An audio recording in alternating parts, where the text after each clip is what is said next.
So, yes, whatever I've done, it all started here. But it wasn't necessarily particularly obvious where I was going to go, except that it would involve biology and conservation in some sense. And I don't want to take up a lot of time this morning because we have these two visitors here for the first time, and I'd love you to hear more from them than from me, because I inevitably will be back. But maybe I'll just tell you one story, and it's really around recognizing when something is an opportunity and deciding when something actually is not a good opportunity. So I had 14 years running the program of the World Wildlife Fund United States from 73 to 87, going from employee number 13 to having half the staff of an organization of 150. Helped Costa Rica start its national park expansion and become the green republic that it is, and a whole bunch of other things. But I'd always sort of been fascinated by the world of museums and the interaction with the public, as well as the opportunity that museums presented to have scientific adventures in wild and exotic places. So in 1987, the Smithsonian decided they needed actually a high-level official who would deal with all their external-facing things. And I went there to become the first assistant secretary for external affairs. And my first week, Thursday morning, the senior staff meeting with the secretary and all the other assistant secretaries, and everybody, as they go around the table, has something to say, and I'm the newbie, what am I going to say? And yet my job was about external outreach. So I said, in this town, everybody kills to be invited to the British Embassy's June garden party. And we have this new garden, the Hauptgarten, right outside of the Smithsonian Castle. We could do something like that. First comment, oh, you can't close a public space. Second comment, what if it rains, right? Anyway, I was allowed to try it. We did it for 2 years. In terms of creating the kind of draw that I was talking about, it was a failure. But the very first time, we invited the US Congress. Almost nobody came, except for our wonderful appropriator from the House and a relatively new senator from Colorado called Timothy Worth. And Tim was a really strong environmentalist. And literally a week later, I'm up having lunch with him in the Senate dining room, and a whole series of things led from that to a lifelong partnership with Tim, but also pushed me into playing a role at the interface between public policy and science. And that was an incredibly important opportunity. And those things continue to happen along your trajectory. And the important thing is to recognize them when they happen. Most recent was lunch on Wednesday with the chief scientist for the UN Environment Program, Jian Liu from China. Really the best chief scientist the UN Environment has ever had. And over lunch, he basically conveyed an invitation to me to do some really important advising of the Environment Ministry of China, which now has been elevated to be part of the governing council, so it has more power. And in the course of the lunch, he shows me his cell phone, and it's all in Chinese, right? So how you actually do Chinese on an iPhone, I couldn't tell you. But it was the environment minister saying that he was so pleased that I was willing to help. So, Dan? Or is that the order we decided? I don't know. It's the order we're doing. Oh, good morning. Morning. You can do better than that. Good morning. Good morning. All right. Bunch of animal people. Should be up and roaring. All right, well, I am Dan Ashe. I'm the president and CEO of the Association of Zoos and Aquariums. And the Association of Zoos and Aquariums is a kind of a hybrid organization. We are a regulatory body. We accredit the best zoos and aquariums in the world. We have 232 members, and we have the most rigorous accreditation standards for a zoological facility in the world. And so when you are a member, as Trevor Zoo means you have passed the highest standards of care for animals, that you are an organization that embodies a mission, that you're a purposeful organization, that you work to conserve animals in nature and to educate and inspire people to care for animals and to work for the conservation of animals in nature. So thank you, number one, for being a member. I'll give you a kind of snapshot of my personal story and career. I grew up, I was born in Atlanta, Georgia, and grew up mostly in Atlanta, Georgia. We were not a family of means, but I'm the second of 5 boys, and we had an inexhaustible supply of energy and imagination, and my mother had a word for it: outside, as in go outside and don't come back until it's dark. And so I grew up in the outdoors with 4 brothers, and the screen porch on our house was a zoological institution. In those days, milkmen delivered milk to your home on a regular basis. So you have a milk box on our screen porch, and our milkman soon learned that he should not deliver milk to our milk box because it was an excellent herpetarium.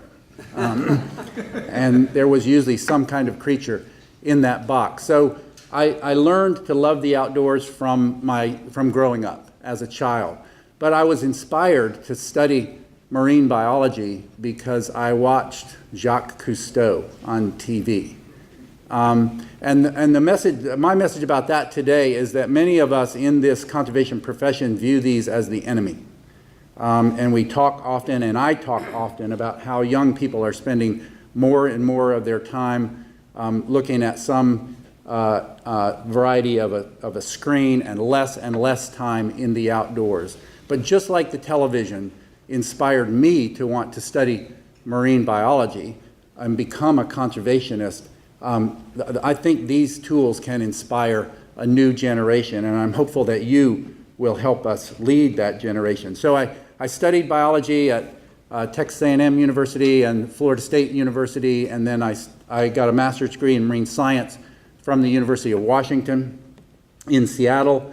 I had, as all of you will have, I'm sure, I had the fortune at key junctures in my life of people who took an interest in me. And why they did, I do not know, because I never considered myself to be a particularly talented or exemplary individual. But at key moments in my life, people took time and gave me the gift of their time and their attention. And it made all of the difference. And it didn't just happen once. It happened at different points in my educational and my professional life, as it will to you. And I'll come back to that because it's your responsibility as you grow in your educational and professional career to give that back, to be mindful of those moments that people give to you and give that back. After graduate school, I had the good fortune through the National Sea Grant College program and the National Oceanic and Atmospheric Administration to go to Washington, D.C. on a fellowship.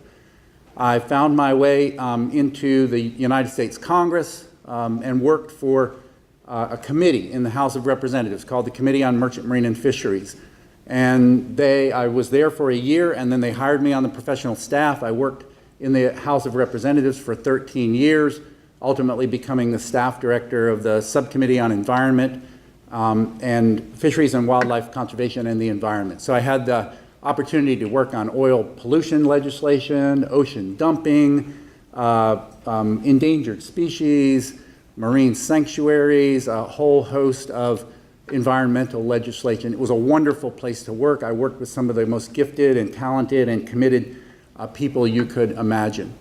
In 1995, I had the opportunity to go to the United States Fish and Wildlife Service. And I did, and I served as the Assistant Director for External Affairs. I served as the Chief of the National Wildlife Refuge System and had the privilege of helping to manage more than 200 million acres of lands and waters that are conserved for the purpose of wildlife conservation.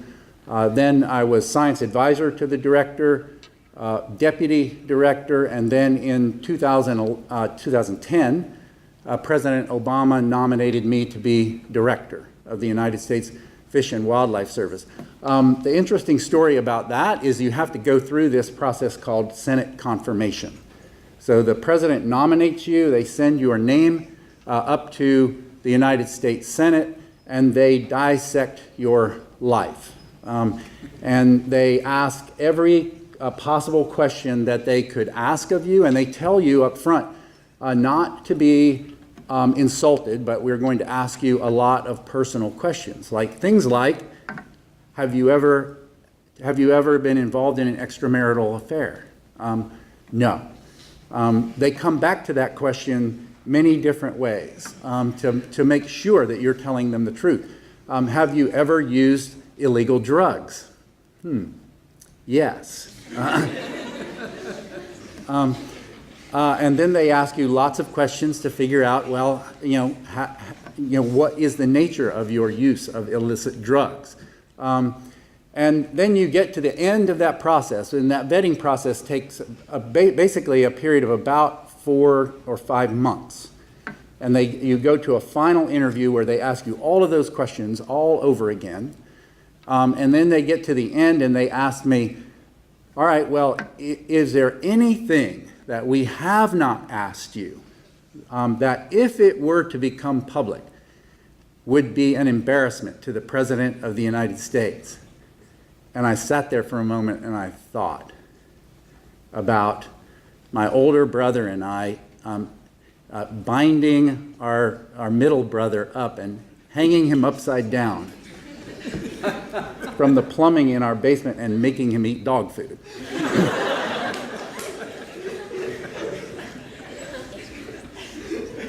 He deserved it. And he would tell you that if he were here. And then there was this pause, and as I thought, and then the investigator said, after the age of 18, and I was like, oh no, nothing. So I was confirmed by the United States Senate, and I've had many interesting jobs all my jobs have been interesting. I've never had a job that was not interesting and demanding and rewarding. And I've always worked with and for amazing people, and I've had the opportunity to be a public servant, and it's been gratifying and rewarding, and I have loved really almost every moment of it. But serving as director of the United States Fish and Wildlife Service, you have the opportunity to lead the largest conservation organization in the world, bar none, and I think the best. It's about a $3 billion organization. It works all over the globe. And so it was a fascinating opportunity. A snapshot of some of the things that we accomplished in my 6 years as director. We built the world's largest permanently protected area, the Papahanaumokuakea Marine National Monument, surrounding the Hawaiian Islands to the full extent of the United States jurisdiction, out to 200 miles on either side of the Northwest Hawaiian Island chain. It's bigger than the state of Alaska, and it's permanently protected. We delisted, we took more species off of the endangered species list because they are recovered than all previous administrations combined from 1972 to present. And we did that with the cooperation of many people, but proving that you can recover endangered species. And zoos and aquariums have been an incredible partner in that effort. We banned the domestic sale of ivory in the United States in order to ensure that United States citizens and consumers are no longer contributing to the trafficking of ivory and the decimation of elephant populations. We challenged China to do the same, and they are doing the same. China just this last spring announced that they were closing their domestic ivory market. So we had the opportunity to accomplish a lot because we had a supportive and a visionary Secretary of the Interior and a supportive President of the United States. So you will have many of these same opportunities, and I'm sure in the future many of your faces will grace great institutions like the Smithsonian and the United States Fish and Wildlife Service, or the US EPA, or the New York Department of Environmental Conservation, or businesses that are going to be greener and better, or consumer organizations or NGOs who are going to help us conserve the environment. So please continue on, be enthusiastic. And I want to ask you to be uncomfortable, because comfort is the enemy of aspiration. Put yourself into uncomfortable positions. Speak truth to power. Ask questions. When you are in a meeting or a discussion and a question pops into your head, ask the question. Make yourself uncomfortable, because it is in those uncomfortable moments that progress is made. And be part of something bigger than yourself. Join a professional organization. I do not care which one, but you should be a part of something bigger than yourself and your job and your family and your life. So look for those opportunities, because they're many. And be kind. And wherever you go in your life, project kindness, because Maya Angelou said that people will not remember what you said, and they will not remember what you do, but they will remember how you made them feel. And so as you go through life in your professional career, take the opportunity, every opportunity that you have, to lift other people up and find a way to make them feel gratified and good about themselves. You will never regret it, and they will remember you for it. So thanks for the gift of your time and attention this morning, and I'll be happy to answer any questions that you might have after. Thank you.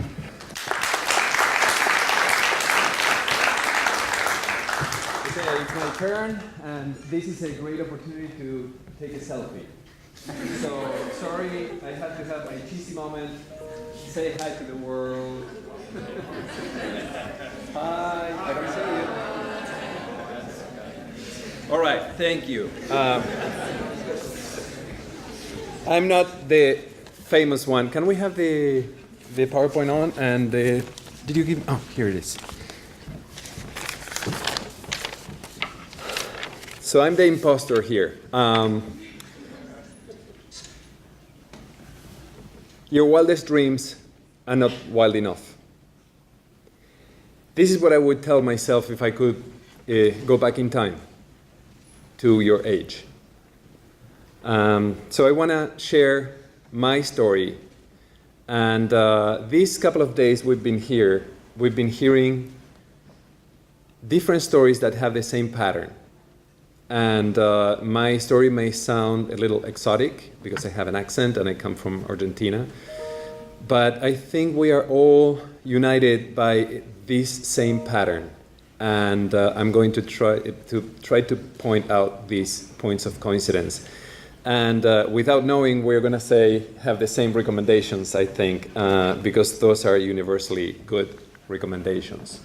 I don't know if I turned that on. Okay. Button on the side. Excellent. Thank you.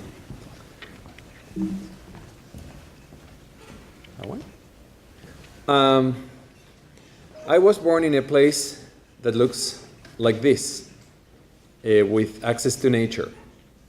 And that's the one thing most environmentally minded people have in common. So my childhood was spent like playing around a place like this. And I loved animals. Probably like most of you. I just loved animals. And probably like most of you, this is in fashion again, that hairstyle. That's me. And we had our heroes, our childhood heroes. And the lady sitting is Julieta Bodian, my science teacher. And she made me feel that my love for science was serious, was a serious thing. She didn't treat me as a kid. I will never forget her. I'm not going to get emotional now. That was important. There was another hero. My next door neighbor was a vet. He's a man crouching down, doing a necropsy. And his name was Dr. Emilio Gonzalez. And he was incredibly charismatic. And he took me seriously. He made me feel important, that my love for animals mattered. I don't think anybody can teach you to love anything, but people can make it okay or create an environment in which you develop a love for something. And he was one of the main mentors in my life. So I wanted to be like him, and I became a veterinarian. Ever since I was little, I dreamed of Africa because of a TV show called Dactari. And that was my fantasy. But it was something that was in that box. When you grow up in a small town, you're reminded that you're not going to go to Africa. That happens in the movies. Like, nobody goes to Africa. Who do you know who works, with elephants? That happens in the movies. But I had this dream. And so, but I went to vet school because I was the closest thing to becoming a conservationist. There was no conservation careers at that time in the world I knew in Argentina. So I worked with these beauties, and I worked doing artificial insemination and embryo transfer. And it was super interesting, but my life was not what I wanted to be. I thought the day I die, this world is not going to be any better because I was here. And I wanted my life to matter. So I came to the US, where seemingly all the conservation work was happening. I wanted to have this picture with a cheetah. Who doesn't, right? And so my first job, my green card job, was at the Miami Zoo. And that's how and why I will always be grateful to the zoo industry, and especially to the Miami Zoo, for giving me a chance at being part of that movie. So that movie was no longer in the box. I was in it. And it was pretty scary because I had no job, and I got into education. I knew nothing about education. I knew the importance of it, and I liked talking about animals. So my idea was that, okay, I'm going to do embryo transfer on endangered species. I'm inventing the wheel. This is going to change everything. And then I was humbled by the Smithsonian is doing that already. You should go there and visit. I didn't know what the Smithsonian was, by the way, but I learned very soon what it was. And so at the Miami Zoo, I became an educator. And it was the time, that was the time that I learned the role of zoos, because my frame of reference was the Buenos Aires Zoo, and it was not, it was a very sorry state of affairs for the animals. So I learned the role of zoos in conservation, and I learned about George Rabb's arrow of the evolution of zoos from menageries to conservation centers. And I learned about E.O. Wilson's hippo dilemma, and I memorized hippo is habitat loss, invasive species, pollution, human population, and overharvesting. And there's something about Americans dedicating a lot of brain power to come up with smart acronyms. So it was the era of Baba Dioum. I don't know if you've heard of Baba Dioum, but Baba Dioum said, allegedly, in 1968, in the end, we will conserve only what we love will love only what we understand, and we will understand only what we are taught. Great. So you think of that and you picture Baba Dioum with a stick under a baobab, speaking without moving his lips, conveying words of wisdom. And we all love that in the zoo industry, but that's not the way it works.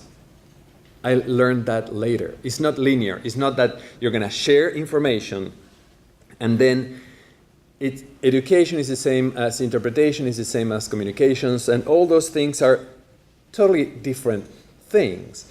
And I realized that I was becoming a cultural interpreter, interpreting science to non-scientists, understanding conservation, and understanding the role of science and the limitations of science and the limitations of zoos. The aspirational goal of zoos is very, it's wonderful, but it's very hard to feed the animals, keep them happy, and then do education and conservation. It's super tough. And I wanted to, what was the dream job at the time, and I cried I cried a lot, apparently, but I cried my first day at the job, and became restricting. And I was realizing that I was changing. I was finding out things about myself that I didn't know. So one of the things I hope you notice is that you are going to change. You're going to learn things that you never thought you could do. And the world around you is going to change, because as we were repeating the hippo dilemma as parrots, then climate change came, and what was the value of protecting the Everglades when, if we don't do anything about climate change, it's going to be underwater anyway. So I got a job after this at the National Audubon Society. And so I got to travel a lot in the international programs, and I worked in 15 Latin American countries, and Audubon wanted me to turn local indigenous kids into bird watchers, which makes no sense in the context. It makes great sense here, but not there. So I said, well, how does citizen science look like in a context like this? Gathering data is only one part of science, but the true power of science is the power of answering questions that are important to us, so we can make this world a better place. Gathering data is a process. It's a mechanical process. It's great, but what do you do with that? And that was that question that I had in my mind when I left Argentina. I want my life to matter. I could have made it work in Argentina anyway, but now I know that. My work was making science available as a process, available to all people, and what we now know as the human dimensions. Notice the change of our hairstyle. So I got to make a quantum leap in my understanding of conservation and what it takes to do conservation, and to learn things that I didn't know from these people. These are the Macushi Indians in Guyana, and they are my teachers. They were my teachers. They're still my teachers. They taught me how not to get killed by feather ants or get stung by bullet ants. So I have an incredible, I am as indebted to these guys as I am to the vet in the picture and the science teacher and my university professors. So the combination of ways of knowing, they taught me that it's better to have Western knowledge through science and to have indigenous knowledge or traditional knowledge is a bigger toolbox for conservation than having only Western science or only traditional knowledge. So they were very wise. So the question with citizen science is how do we go, and science in general, is that how do we go from data to knowledge, to wisdom? And these people taught me about wisdom. So one day, in my next job as a Director of Education International Training for the Brookfield Zoo, I got a chance to help a small NGO in Botswana, and I saw my first wild elephant. And that was an incredible moment, and I cried again. And I thought, in this job, I learned about the power of emotions. And we focus on scientific content and all the data and all this knowledge. But we do what we do because of our emotions. And any change in behavior we want to happen is going to happen for emotional reasons, not for logical reasons, unfortunately. And an example of that is how come presenting scientific information out in any form doesn't change things? Because there's something called conservation psychology, and I strongly recommend you that you read about that, because that's going to help you make a difference if you want to do that. So in order to save elephants, we not only need elephant experts and policy experts and the Fish and Wildlife Service and the Smithsonian and all these experts, we need human experts who can tackle the root problems that elephants are facing. In that role, I focused on developing conservation capacity. And one of the things that, like, zoos get a lot of stroller moms and a lot of kids. And through conservation psychology, we created a program called Nature Start that looked at, this is an exercise that looks into the experience of the child at the zoo. And we have these signs that don't climb on fences, but then when we take the position of a child, we realize that zoos are designed for many zoos, not all, for older people. So when you want to see the animal, you're gonna see a fence, and you wanna see over the fence, you climb and you get yelled at, or not. And so what is the value, the power of the experiences in nature that we have all been talking about? Zoos are incredible places for that.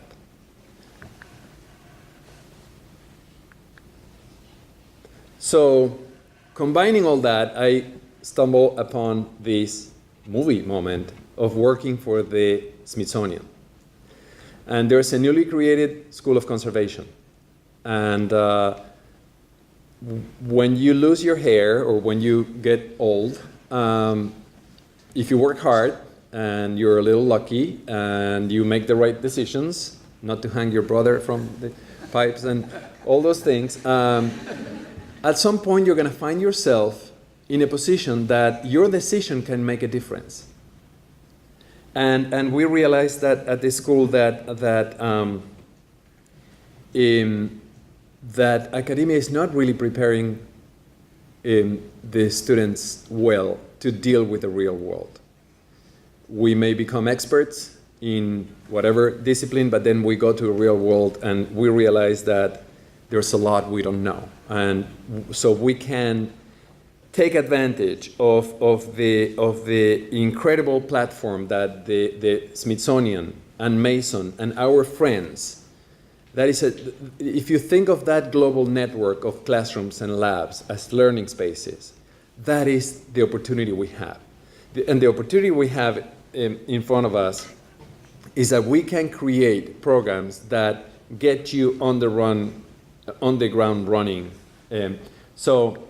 But I want you to hear from the students themselves, because I can talk a lot about that. But I think it's better if you can if you have the chance to hear it.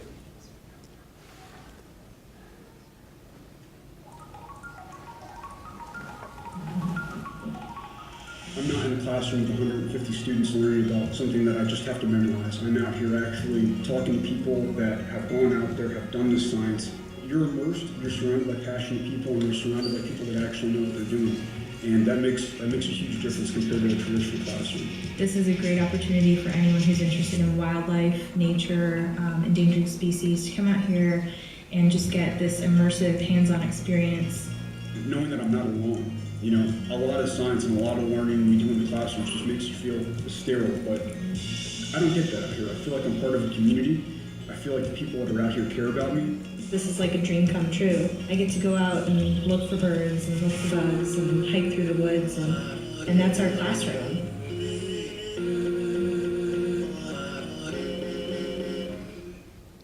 Sounds familiar?